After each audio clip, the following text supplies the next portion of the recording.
The Doll Belly 5 is not a sequel, it's an invitation. The movie opens with complete silence. No music, no studio logo, just a black screen and faint, distorted breathing. Then a message appears. This footage was not meant for the public. Cut to a decaying monastery hidden deep in the Carpathian Mountains. It was sealed in 1953 after every nun inside vanished in a single night. No bodies, no blood, just claw marks on the chapel walls and a child-sized wooden chair facing the altar. Years later, a paranormal research team breaks in to film a documentary. They find an old glass display case in the crypt. Inside it sits a porcelain doll with cracked white skin, human hair stitched into its scalp, and eyes that look slightly too real. Her name is carved into the base. Belly. The team laughs it off at first, until their cameras begin to glitch, but only when they point them away from the doll. Every time they turn back, she's closer. No one sees her move, but everyone hears the whispering. At 3:17 a.m., the lead investigator reviews footage. In one frame, just one, the doll's mouth is open. Wide. Unnaturally wide. And inside her porcelain throat something moves. That's when the power dies. Emergency lights flicker on. The monastery corridors stretch longer than before. Doors that led outside now open into narrow stone tunnels. One of the team members swears he hears children laughing behind the walls. Then they find the old chapel. The wooden chair is no longer empty. The doll is sitting there. But she's no longer small. She's the size of a child now. Her porcelain skin is cracking, splitting, as something underneath pushes outward. Veins pulse beneath ceramic. Her glass eyes roll back, revealing human pupils. A voice fills the chapel, not from her mouth, but from everywhere at once. You brought me back. Flashback sequences reveal the truth. In 1953, the nuns didn't vanish. They tried to imprison something ancient, a parasitic entity that feeds on faith and fear. It doesn't haunt houses. It inhabits vessels. And Belly was never just a doll. She was a prison. Now the entity is free, jumping from reflection to reflection. It doesn't need bodies. It uses shadows. Mirrors begin to ripple like water. One team member sees his own reflection smile at him for seconds before the lights shatter and he disappears into the glass. The survivors try to burn the doll, but fire doesn't touch her. Instead, the flames bend toward her like worshippers. By the final act, only one investigator remains. She locks herself in the crypt, clutching a camera, whispering a prayer she doesn't believe in. Behind her, porcelain cracks echo like gunshots. The doll speaks one last time. You watched. Now you belong to me. The screen cuts to black. Then, for a single frame, Belly's face appears closer than ever before. Her eyes blink, and the video ends. But viewers begin reporting something strange. In paused frames, in reflections on their screens, they swear they see her sitting behind them, waiting. But that wasn't the real ending. 3 days after the film's fictional release within the story, reports begin to surface online. Viewers claim their screens flicker at exactly 3:17 a.m. even when the TV is off. Security cameras glitch. Audio monitors pick up faint breathing in empty rooms. Then the disappearances start. Not dramatic, not public, just small, quiet vanishings. A college student found missing in her locked dorm room. A night guard whose last security log reads, "There's something in the reflection." Authorities blame mass hysteria, viral marketing, an elaborate arc, until the raw footage leaks. Unedited material from the monastery investigation appears on a hidden forum. No soundtrack, no cinematic cuts, just hours of darkness and something else. In the background of multiple clips, there's a second figure standing behind the team. It's not the doll. It's taller. Its limbs bend the wrong way.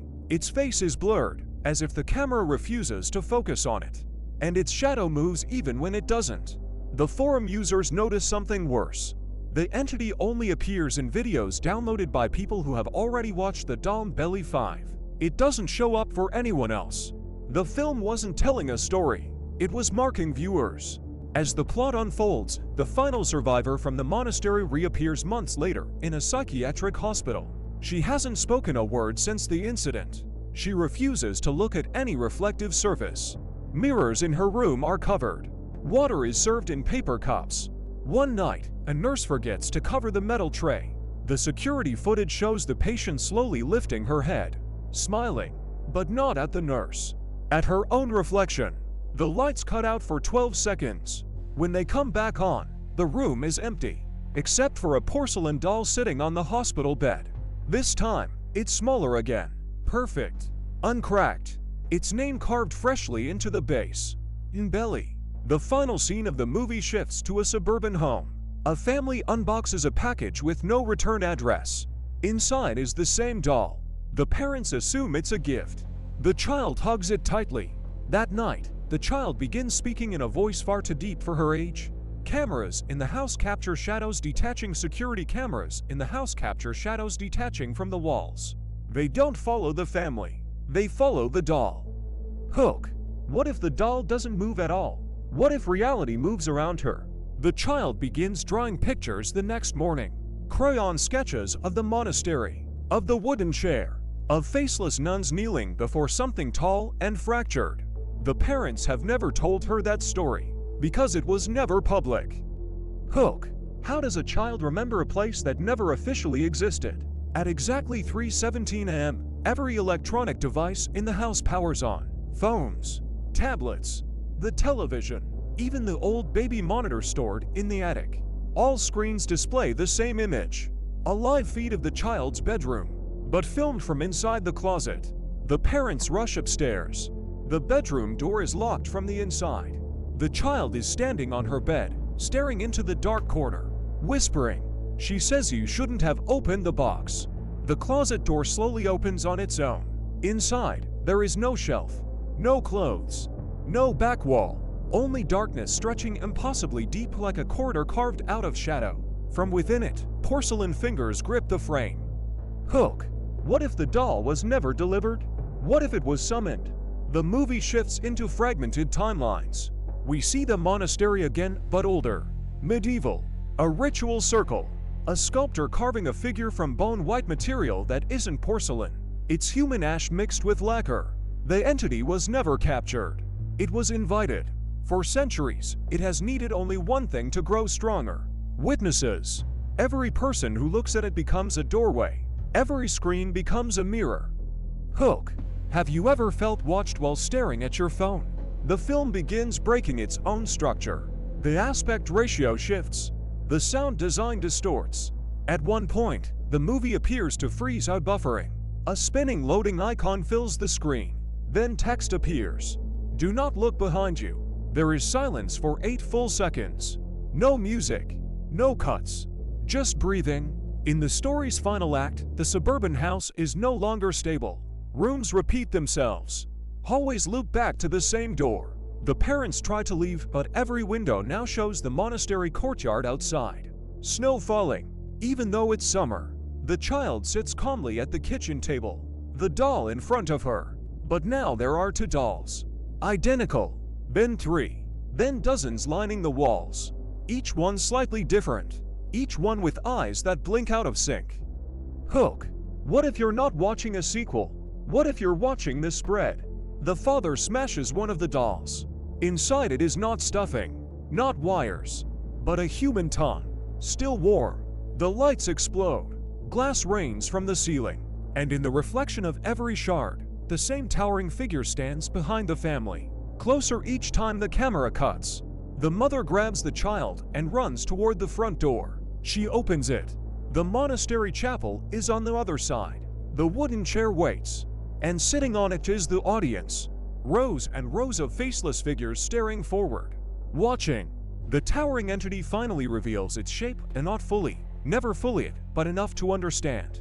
It has no fixed body. It is made of overlapping faces, mouths whispering in different tones, all repeating the same sentence.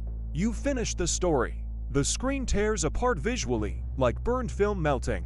The final hook appears in plain white text on black. Rewind. The credits begin to roll backward. And in the reflection of the black screen for just a second, there is something sitting behind you. Not moving. Not blinking. Waiting for you to press play again. The screen doesn't stay black.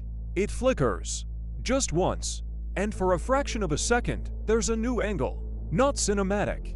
Not steady. It looks like security footage. Timestamp. 3 hours 17 minutes and 0 seconds. Location: unknown. The camera faces a living room. Dark. Silent. Nothing moves. Then the timestamp glitches. 3 hours 17 minutes and 1 second. 3 hours 17 minutes and 1 second. 3 hours 17 minutes and 1 second. Time refuses to continue. Hook. What if 3:17 am isn't a time? What if it's a door? The footage zooms in slowly, though no one is controlling it. In the corner of the room, barely visible, sits the doll. But this isn't the same house. This is not the monastery. This is not any location shown before. The camera feed label changes. Live.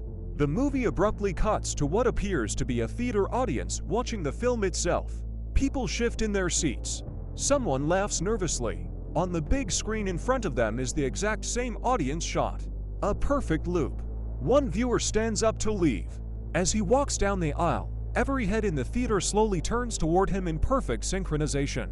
Not the actors, the audience. Hook. When you try to leave a curse, does it let you? The man reaches the exit door and pushes it open. Behind it is not the hallway. It's the monastery courtyard, buried in snow. A bell rings. Not loud, not sharp, just once.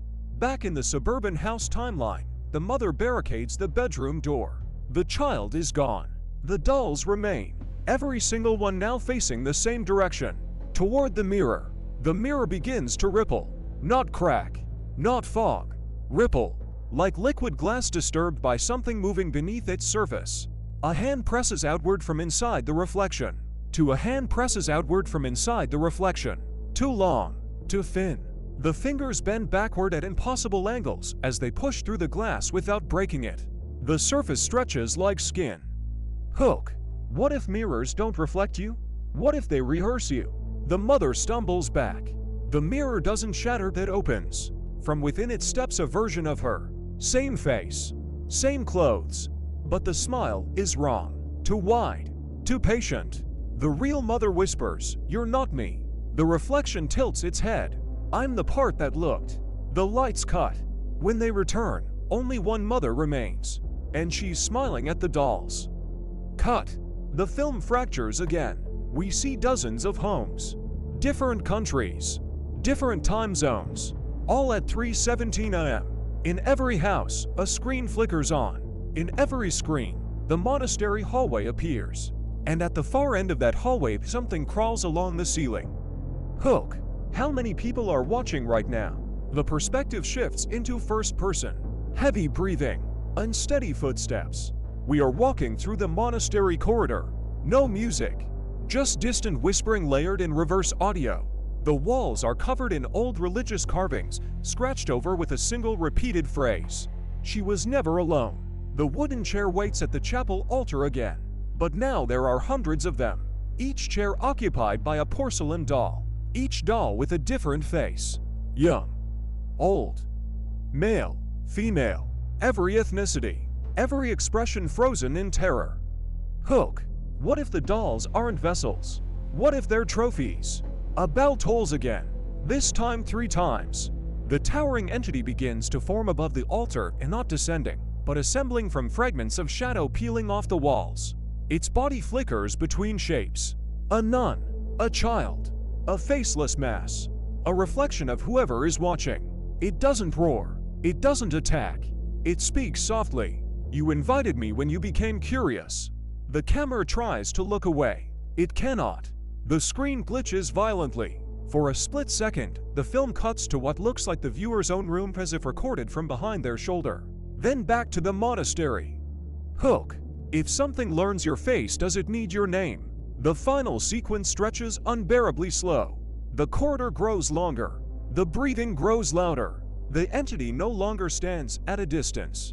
It is directly in front of the camera now, but still incomplete. Its face is a shifting surface of porcelain fragments, and in each fragment is a tiny moving image.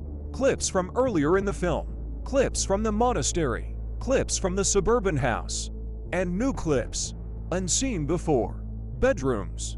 Living rooms. People staring at screens. The audience. It leans closer. Closer. until the entire screen fills with one porcelain eye. The pupil dilates. Inside the pupil, you see yourself watching. Hook. What if this isn't the ending? What if this is the transfer? The screen cuts to black. No credits. No logo. Just silence. Then, faintly from somewhere behind you, a porcelain crack. And the whisper, "Pause me." The video stops automatically, but the reflection in your screen doesn't. The reflection doesn't stop. It moves independently, slowly, methodically, shifting closer, closer, until it fills the edges of your screen. Hook. What if it doesn't just watch you but waits for permission? The room around you seems unchanged, normal, familiar, but the air is heavier. Breathing feels wrong, too loud, too wet. Something presses against your back. Not physically, not yet, but mentally. You can feel it there. The reflection smiles. Not a human smile, a porcelain one. Perfect, cracked, endless.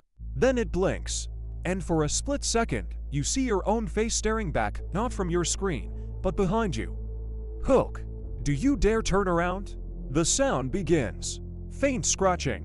Behind the walls, behind doors, behind mirrors. Everywhere you've ever looked but never really seen. It grows louder, faster. A rhythm forming, almost like footsteps.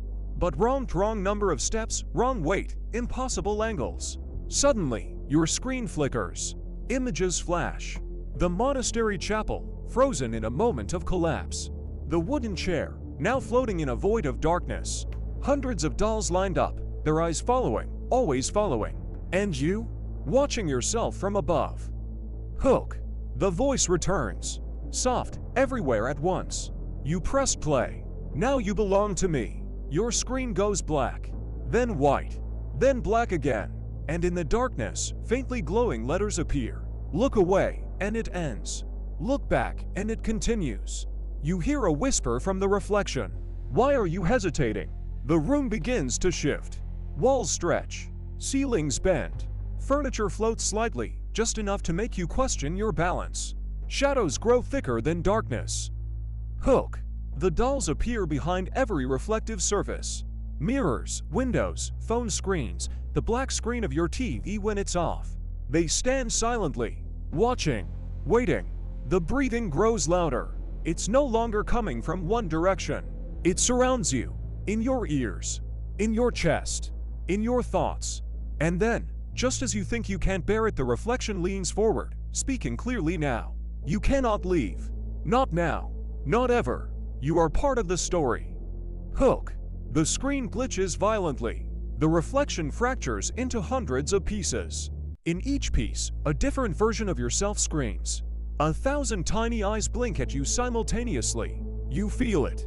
The entity is in you now. Watching, learning, waiting. And as the final moment comes, the film whispers one last command. Press play again. And somewhere, far away but too close, a porcelain crack resounds. The screen goes black. And the viewer is never the same. It doesn't end there. The black screen stretches, but now you feel something behind it. A pulse. Slow at first, then faster. You hear it in your chest, in your ears. Not sound pressure. Something alive, ancient, watching. Hook. A new scene begins. From above. A city at night. Streets empty. Windows dark. But every reflective surface flickers, showing the monastery courtyard. Snow falls endlessly, even in July. Shadows crawl against the walls, moving opposite to gravity. In one apartment, a man sleeps. The doll is sitting on his nightstand. Its eyes are closed. But slowly one lid twitches. Hook. What if sleep isn't safe? The man wakes. Time is broken. Clocks spin backward, forward, freeze. The doll now faces him. Its smile wider than reality allows. It speaks in a voice not heard, but felt. You shouldn't have watched. He screams, but no sound emerges. His mouth opens, but the doll's whisper fills it anyway. 1,000 voices layered into one. Children, nuns, men, women, all twisted in terror. Hook. Outside, streetlights flicker. Cars stop moving. Pedestrians freeze mid-step, their shadows twisting unnaturally. Every reflection shows a slightly different scene. A slightly worse scene. A scene that wants you to panic. Back inside, the man reaches for the doll. It vanishes. In its place, a mirror appears. The reflection is not him. Not fully. Parts of his body are wrong. Limbs bend, faces overlay. The whisper repeats, "Do not look away." Hook. A fast montage begins. A child in a suburban bedroom hugs the doll. Behind her, dozens of eyes appear in the wallpaper. A woman in Tokyo notices her reflection blinking on a darkened phone screen. Her apartment stretches endlessly behind her. A man in New York sees himself walking in front of him, holding a cracked porcelain doll with his face. All scenes occur at the same time, all at 3:17 a.m. Hook. Then the film fractures further. The perspective changes to first person. You, the viewer, are walking the monastery corridors. Doors appear where walls were. The chair is gone, replaced by shadows writhing like liquid. The dolls hang from the ceiling, their limbs bent impossibly, their eyes following every step. Breathing grows louder. Not your own. Not human. Deep, wet, echoing, filling your head. Hook. Something touches your shoulder. A porcelain hand. Cold, smooth, yet alive. You spin. Nothing. But your reflection blinks 1 second late. A whisper. Do you see now? The hallway stretches endlessly. Every door opens into a different timeline. One shows your bedroom. Another shows the theater audience from earlier. Another the viewer's own living room. Hook. Reality splits. You cannot distinguish the film from your own life. The entity is everywhere. In every reflection. Every screen. Every shadow. The final moment before the ultimate loop. The camera slowly approaches the wooden chair. It creaks as if alive. Sitting upon it, not the doll, not a human, but a shifting mass of faces, smiling, whispering, watching. One face leans toward the camera. One face is yours. Hook. The screen shatters like glass. Your reflection stares back. Breathing, smiling, waiting. And somewhere behind you a whisper, soft but omnipresent.